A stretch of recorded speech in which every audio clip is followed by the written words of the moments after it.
وہ اس حد تک فاسق اور فاجر بن چکے تھے کہ خوش ہوتے ہوئے وہاں آئے تاکہ ان خوبصورت لڑکوں سے لذت حاصل کر سکیں۔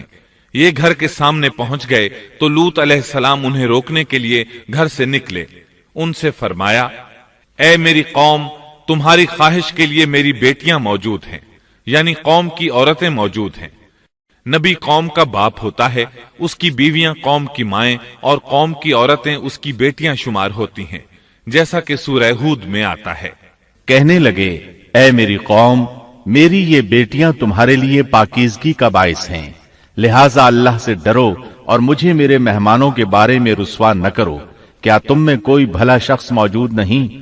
آپ کی بات کے جواب میں انہوں نے کیا جواب دیا؟ قرآن مجید میں آتا ہے، کہنے لگے، لوط، تو جانتا ہے تیری بیٹیوں یعنی قوم کی عورتوں سے ہمیں کوئی سروکار نہیں، ہم جو چاہتے ہیں تمہیں خوب معلوم ہے۔ لوط کہنے لگے، کاش میرے پاس کوئی قوت ہوتی یا میں کسی مضبوط پناہ میں ہوتا۔ لوط علیہ السلام کے پاس کچھ بھی تو نہیں تھا، صرف ان کی اپنی بیٹیاں ان پر ایمان لائی تھیں، یہاں تک کہ ان کی بیوی بھی کافر تھی۔ بخاری اور مسلم کی روایت ہے، نبی کریم صلی اللہ علیہ وسلم نے فرمایا، اللہ تعالی لوط پر رحمت فرمائے، وہ اللہ تعالی کی طرف پناہ لیتے تھے۔ مفسرین کا کہنا ہے کہ لوط علیہ السلام کے بعد اللہ نے جو نبی بھیجا وہ کسی اونچے خاندان اور قبیلے کا چشم و چراغ ہوتا تھا، جو اس کی حفاظت کرنے کے قابل ہوتا تھا۔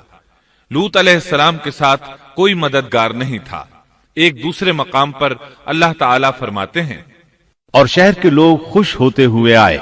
لوط نے کہا، یہ میرے مہمان ہیں، مجھے رسوا نہ کرو، اللہ سے ڈرو اور مجھے ذلیل نہ کرو۔ انہوں نے کہا، کیا ہم نے تجھے جہان والوں کے بارے میں منع نہیں کیا؟ یعنی انہوں نے آپ کو تبلیغ وغیرہ سے بھی روک دیا تھا۔ لوط نے کہا، اگر خواہش پوری کرنا چاہتے ہو تو میری بیٹیاں یعنی قوم کی عورتیں موجود ہیں، ان سے کر لو۔ اے پیغمبر، تیری عمر کی قسم، وہ لوگ اپنی مدہوشی میں مست تھے۔ اللہ تعالیٰ نے کسی انسان کی عمر کی قسم نہیں کھائی سوائے نبی کریم صلی اللہ علیہ وسلم کے، اور یہ اعزاز آپ کے شرف، عزت اور تکریم پر دلیل ہے۔ اب ان لوگوں نے گھر میں داخل ہونے کی تیاری کر لی۔ ادھر لوط علیہ السلام نے اپنے تینوں مہمانوں کی طرف دیکھا۔ آپ ان کے لیے فکر مند تھے، لیکن وہ یہ دیکھ کر حیران ہوئے بغیر نہ رہے کہ وہ تینوں بالکل بے فکر بیٹھے تھے۔ اس وقت کی کیفیت اللہ تعالیٰ نے قرآن مجید میں یوں بیان فرمائی ہے، تم لوگ تو کچھ انجان سے معلوم ہو رہے ہو۔ اس پر وہ کہنے لگے، ہم تو تیرے پاس وہ فیصلہ لائے ہیں جس میں اس قوم کو شک تھا، اور ہم تیرے پاس حق لے کر آ چکے ہیں، اور بے شک ہم سچے ہیں۔ سورۃ العنکبوت میں اللہ تعالیٰ فرماتے ہیں، فرشتوں نے کہا، اے لوط، نہ ڈر اور غم نہ کھا، یقیناً ہم تجھے اور تیرے اہل کو سوائے تیری بیوی کے نجات دیں گے، وہ پیچھے رہ جانے والوں میں سے ہوگی۔ ہم اس بستی والوں پر ان کے گناہوں کے سبب آسمان سے عذاب نازل کرنے والے ہیں۔ انہوں نے یہ بھی کہا، کہنے لگے، اے لوط، ہم اللہ کے بھیجے ہوئے فرشتے ہیں، یہ لوگ تجھ تک نہ پہنچ پائیں گے، یعنی تجھے تکلیف نہیں پہنچا سکیں گے۔ پھر ان میں سے ایک شخص نے اندر داخل ہونے کی کوشش کی۔ جبریل اٹھے، انہیں ایک ایسی ضرب لگائی کہ تمام کے تمام اوندھے ہو گئے۔ اس بارے میں اللہ کا فرمان ہے، انہوں نے لوط کو اس کے مہمانوں کے بارے میں پھسلانے کی کوشش کی تو ہم نے ان کی آنکھیں مٹا ڈالی۔ اللہ تعالیٰ سورۃ القمر میں فرماتے ہیں، پس میرا عذاب اور ڈرانا چکھو۔ وہ دھمکیاں دینے لگے اور واپس جاتے ہوئے کہنے لگے، ہم تجھ سے کل نبٹ لیں گے۔ انہوں نے سزا محسوس بھی کر لی، لیکن پھر بھی توبہ نہ کی۔ اس وقت فرشتوں نے کہا، یقیناً ان کے وعدے کا وقت صبح کا ہے، اور کیا صبح بالکل قریب نہیں؟ صبح تک انہیں مہلت مل گئی۔ فرشتوں نے کہا، اے لوط، اپنے اہل کو رات کے حصے میں لے کر نکل جا، اور ان کے پیچھے پیچھے تو چل، اور تم میں سے کوئی پیچھے مڑ کر نہ دیکھے، اور جہاں تمہیں حکم ہو چلے جاؤ۔ اور ہم نے اسے وہ فیصلہ سنا دیا کہ صبح ہوتے ہی اس قوم کی جڑ کاٹ دی جائے گی۔ اسی طرح اللہ تعالیٰ سورۃ الشعراء آیت 170 اور 171 میں فرماتے ہیں، ہم نے اسے اور اس کے تمام اہل کو نجات دی سوائے اس کی بیوی کے جو پیچھے رہنے والوں میں سے تھی۔ سورۃ القمر میں اللہ تعالیٰ فرماتے ہیں، تمام ہلاک ہو گئے سوائے لوط کی آل کے، انہیں ہم نے صبح سحری کے وقت یعنی رات کے آخری حصے میں نجات دی، یہ ہمارا احسان تھا اور اسی طرح ہم شکر گزاروں کو بدلہ دیتے ہیں۔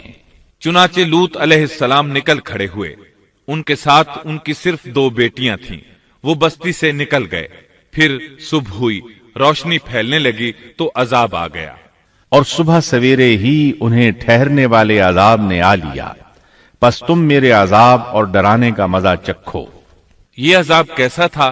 جبریل علیہ السلام آئے، اپنا پر زمین کے نیچے داخل کیا، اس مکمل بستی کو اکھیڑا اور آسمان کی طرف اٹھا کر لے گئے۔ کہا جاتا ہے کہ فرشتوں نے اس بستی کے مرغوں کی اذان اور کتوں کے بھونکنے کی آوازیں سنی، اور لوگوں نے فرشتوں کی تسبیح سن لی۔ جبریل علیہ السلام نے ایک چیخ ماری، سب بجھی ہوئی آگ کی طرح ہو گئے، پھر مکمل بستی کو پکڑ کر الٹا دیا، ہر ایک کے لیے آسمان میں پتھر تیار تھا، بہرحال اس کو زمین پر دے مارا۔ اللہ تعالیٰ سورہ ہود میں فرماتے ہیں، پس جب ہمارا حکم آیا تو ہم نے اس کا اوپر والا حصہ نیچے کیا اور ان پر کنکریلے پتھر برسائے جو تہ بتہ تھے، تیرے رب کی طرف سے نشاندار تھے، اور وہ ان ظالموں سے کچھ دور نہیں تھے۔ سورۃ الحجر میں اللہ فرماتے ہیں، روشنی ہوتے ہی انہیں بڑے زور کی چیخ نے پکڑ لیا، پھر ہم نے اس کا بلند حصہ نیچے کیا اور ان پر کنکر والے پتھر برسائے۔ سورۃ الشعراء میں اللہ فرماتے ہیں، اور ہم نے ان پر ایک خاص قسم کا می برسایا، پس بہت ہی برا می تھا جو ڈرائے گئے ہوئے لوگوں پر برسا۔ یہ ماجرا بھی سراسر عبرت ہے، ان میں سے بھی اکثر مسلمان نہ تھے۔ بے شک تیرا پروردگار وہی ہے غلبے والا، مہربانی والا۔ سورۃ النجم میں اللہ فرماتے ہیں، اور اس نے الٹائی ہوئی بستیاں گرا دی، پھر ان کو اس چیز سے ڈھانپا جس سے بھی ڈھانپا، مطلب یہ کہ ان پر پتھروں کی بارش برسائی۔ پس تم اپنے رب کی کون کون سی نعمتوں میں جھگڑو گے؟ یہ شخص بھی پہلے ڈرانے والوں کی طرح ایک ڈرانے والا ہے۔ اس طرح یہ بستی سدوم باہر مردار کے علاقے میں تہس نہس ہو گئی، اور اس کے آثار و نشانات قیامت تک کے لیے چھوڑ دیے گئے ہیں۔ ان نشانات کو اسی لیے باقی چھوڑا گیا ہے کہ سارا جہان ان کو دیکھ کر عبرت پکڑے، فحاشیوں سے باز آ جائے، خاص طور پر سب سے بڑی فحاشی جو قوم لوط کا عمل تھا اس سے باز آ جائیں۔ سیدنا لوط علیہ السلام کے اس قصے میں قرآن حکیم اور احادیث نبوی سے یہ بات ثابت ہوتی ہے کہ سیدنا لوط علیہ السلام جس قوم کی طرف مبعوث کیے گئے تھے وہ قوم اخلاق کے اعتبار سے بالکل ختم ہو چکی تھی، اور اب اس کی اصلاح ناممکن ہو چکی تھی۔ اس قوم نے اپنے جرم کو جرم بھی نہیں سمجھا تھا، عام مقامات پر اعلانیہ بے حیائی کرنا ان کا مشغلہ تھا۔ یہ ایسا عمل تھا جس کی ماضی میں کوئی نظیر نہیں ملتی۔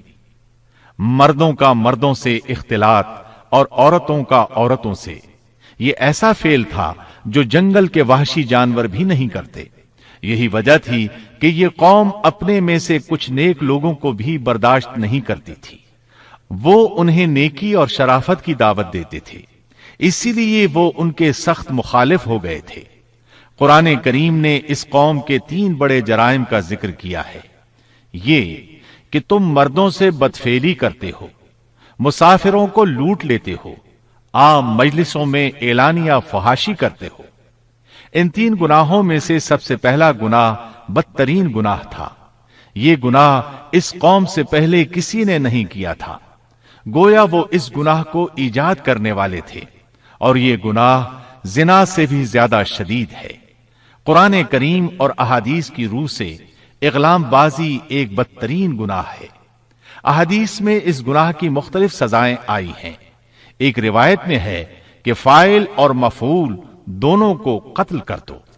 بستی سدوم عذاب کے نزول سے قبل کن حالات سے دوچار تھی، سورۃ الزاریات آیت 35 اور 36 میں یوں بیان ہوا ہے، پھر ہم نے ان سب لوگوں کو نکال لیا جو اس بستی میں مومن تھے، یعنی لوط علیہ السلام اور ان پر ایمان لانے والے، سو ہم نے اس بستی میں سوائے ایک گھر کے مسلمانوں کا کوئی گھر نہ پایا۔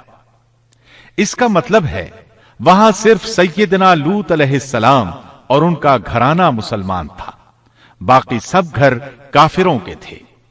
اللہ تعالیٰ کسی قوم کی مکمل تباہی کا فیصلہ اس وقت تک نہیں کرتے جب تک کہ اس قوم میں کچھ قابل لحاظ بھلائی موجود ہو، مگر جب قوم کا حال یہ ہو جائے کہ اس میں بھلائی آٹے میں نمک کے برابر بھی باقی نہ رہے، تو ایسی صورت میں اللہ کا قانون یہ ہے کہ نبی اور اس پر ایمان لانے والوں کو اپنی قدرت خاص سے کسی نہ کسی طرح بچا لیا جاتا ہے، اور باقی لوگوں کے ساتھ وہی معاملہ کیا جاتا ہے جو ہوش مند تاجر اپنے ٹوکرے کے گلے سڑے پھلوں کے ساتھ کرتا ہے۔ اچھے پھل ان میں سے نکال لیتا ہے اور سڑے ہوئے باہر پھینک دیتا ہے۔ عذاب کے بعد اللہ تعالیٰ نے اس شہر کے کھنڈرات کے بارے میں سورۃ الزاریات آیت 37 میں یوں فرمایا ہے، اس عذاب کے بعد ہم نے وہاں بس ایک نشانی ان لوگوں کے لیے چھوڑ دی جو دردناک عذاب سے ڈرتے تھے۔ اس نشانی سے مراد بحیرہ مردار ہے۔ اس کا جنوبی علاقہ آج بھی ایک عظیم تباہی کے آثار پیش کر رہا ہے۔ ماہرین آثار قدیمہ کا خیال ہے کہ قوم لوط کے 5 بڑے شہر شدید زلزلے سے زمین میں دھنس گئے تھے اور ان کے اوپر بحیرہ مردار کا پانی پھیل گیا تھا۔ اس خیال کی وجہ یہ بتائی جاتی ہے کہ بحیرہ مردار کا وہ حصہ جو اللسان نامی جزیرے کے جنوب میں واقع ہے وہ صاف طور پر بعد میں پیدا ہوا ہے، اور قدیم بحیرہ مردار کے جو آثار اس جزیرے کے شمال میں نظر آتے ہیں وہ جنوب میں پائے جانے والے آثار سے بالکل مختلف ہیں۔ ماہرین آثار قدیمہ نے اس سے یہ بات اخذ کی ہے کہ جنوب کا حصہ پہلے اس بحیرہ کی سطح سے بلند تھا، بعد میں زلزلے سے دھنس کر زمین کے نیچے چلا گیا۔